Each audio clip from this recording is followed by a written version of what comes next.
Mr. Speaker, the infected blood scandal reflects a profound failure across almost every part of the British state. On Monday in our apologies and yesterday on the question of compensation, this House was united. But too many times we've heard similar sentiments from that dispatch box and from this one. There are many hard yards to go.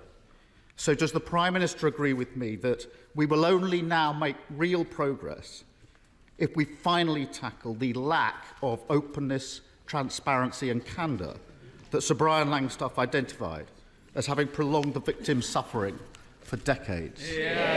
Minister. Yes, Mr. Speaker. The inquiry was established to get to the truth and provide answers, and this week's report represented a hugely significant moment for the community. This was an appalling scandal, and I think the whole House is grateful to the diligent work of all those who have supported Sir Brian Langstaff and the inquiry's work. And I also pay tribute to the bravery of every individual who has come forward and told their story in their fight for justice. Their voices have now finally been heard, and I agree with the honourable gentleman. We will listen to them and ensure that nothing like this can ever happen in our country again. Keir Starmer. Thank you, Mr. Speaker. The infected blood scandal is shocking, truly shocking, but it's not unique. The story is familiar. Concerns raised but ignored, reports written but not acted on, victims and their families campaigning for years just to be heard. So I want to focus in, if I may, on the duty of candour, or lack of it, which has been a failing in scandal after scandal, injustice after injustice, from Grenfell to Horizon, Hillsborough, and now infected blood. And I've read the government has called for evidence about the duty of candour in health, but I can't think of a single example where that duty of candour should not apply to all public servants across the board. And I don't think it's possible for any of us to stand at these dispatch boxes and honestly say, never again, unless we address it. So does the Prime Minister agree that the time has now come for the duty of candour to be clearly enshrined in law across the board? Mr. Speaker, I am, of course, aware of the recommendation made by Sir Brian Langstaff in the final report of the inquiry in relation to duties of candour and accountability, and indeed my honourable friend previously introduced the duty of candour into the health service. It is important that the government takes time to fully digest the gravity of the findings of the report.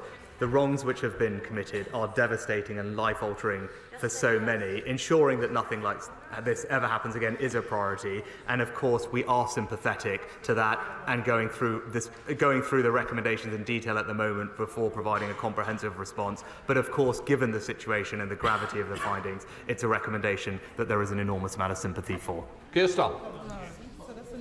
Thank you. I understand the Prime Minister wants to look at the recommendations in detail and to come back to them in due course, but we can't look away on this duty of candour. So can I at least ask the Prime Minister to expand the call for evidence on the duty of candour beyond health?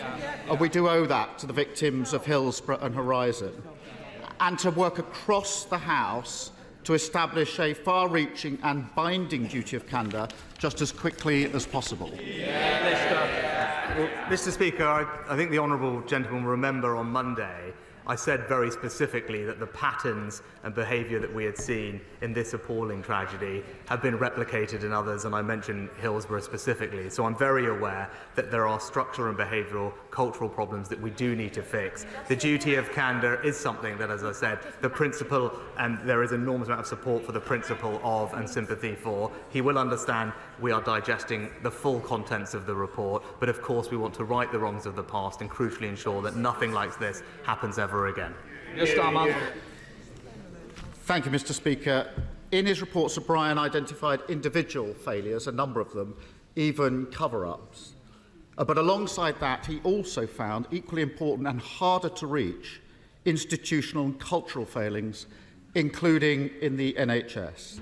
A defensive attitude which refused to acknowledge problems, the silencing of those who raised concerns, and a total failure of leadership when faced with the truth. Now, the NHS does a remarkable job every day, but that is indefensible. Does the Prime Minister agree that the very culture of the NHS needs to change? Yes, Mr. Speaker, and again, I think in response specifically to the question from my honourable friend, the member for Bromsgrove, we discussed this on Monday, and the NHS, of course, provides life-saving care to so many people every single day, for which we're enormously grateful. But it is absolutely clear, as the report makes crystal clear, that there were significant failings. The NHS failed. It failed people, it let them down. It's right that they are held accountable for that and learn the lessons. Now, there clearly have been improvements and changes in medical practice since that time, but going forward, we need to go through the full recommendations of Sir Brian Langstaff's report and hold the NHS to account for bringing through the changes that are necessary. Keir Starmer. We need reform, we need change, and I've seen firsthand how important reform is during my time running the Crown Prosecution Service. But I also saw how hard it is, particularly on cultural issues. It requires brave decisions and difficult decisions.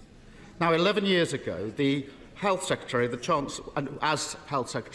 now Chancellor said, the era of gagging NHS staff from raising their worries about patient care must come to an end. But 11 years on and 10 months on from the Lucy Letby case, there are still clear examples of NHS managers still gagging staff and then being moved on instead of being moved out. So will the Prime Minister now commit to ensuring that those who do gag and silence whistleblowers will no longer be able to work in the NHS? Prime Minister. Well, Mr. Speaker, of course the behaviour that the honourable gentleman describes is wrong and I believe already is illegal under our laws, but we will make sure that people do have the ability to raise concerns. And one thing that I know has given many of those who have been impacted by this scandal some reassurance is the appointment of Sir Robert Francis to be chair of the inquiry, who obviously is someone who not just has a wealth of experience dealing with this particular set of issues, but has a long track record of working with the NHS as well on the issues that the honourable gentleman raises. Keir Starmer. Sir Brian's report is a victory for all those campaigners and victims who fought so hard for this moment, including the Right Honourable Member for Hull North. But it's also one of profound pain, anger and sadness for so many. Now, there is a chance for us to make real progress on this issue, and we must do that with victims in mind. Now, given the degree of cross-party consensus that we've already seen on apologies and compensation, and given the government's promise to ensure compensation by the end of the year, will he also now promise to deliver on all the recommendations in the same timeframe by the end of the year? Prime Minister.